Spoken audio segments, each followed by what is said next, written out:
L'enfant a besoin d'être éduqué, et les quelques exemples que nous avons d'enfants sauvages qui ont été ici ou là sur la planète élevés par des animaux montrent qu'ils ne parviennent pas, ils ne parviennent jamais à accéder aux fonctions élevées de l'humain, comme la pratique du langage, par exemple.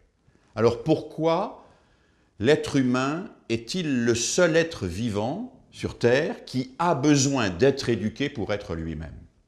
Eh bien parce qu'il vient au monde infiniment démuni. Il ne sait rien. Génétiquement, il a une infinité de possibilités, mais ces possibilités ne sont pas encore stabilisées. Il a un patrimoine génétique d'une richesse fabuleuse, mais un patrimoine génétique qui est complètement ouvert.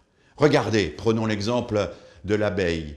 L'abeille, elle vient au monde génétiquement royaliste. Depuis que les abeilles sont des abeilles, eh bien, elles sont royalistes et la ruche est organisée de la même manière.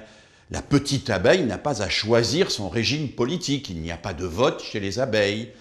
Et il faudra un changement génétique de l'espèce des abeilles pour qu'elles changent leur mode de fonctionnement au sein de cette ruche. Mais l'enfant, lui, quand il arrive au monde, n'est génétiquement ni royaliste, ni républicain, ni démocrate, ni quoi que ce soit.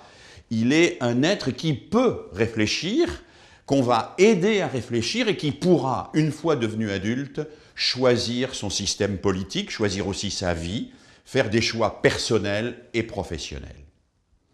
Il faut donc transmettre. La transmission, pour nous autres adultes, est un devoir, c'est un impératif.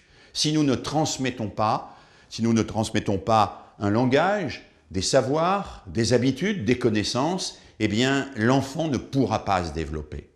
Et nous devons choisir, bien sûr, c'est à nous qu'il revient de choisir ce que nous avons de meilleur, ce que nous avons de mieux à transmettre pour contribuer à ce que ce petit être devienne un être humain développé dans les meilleures conditions.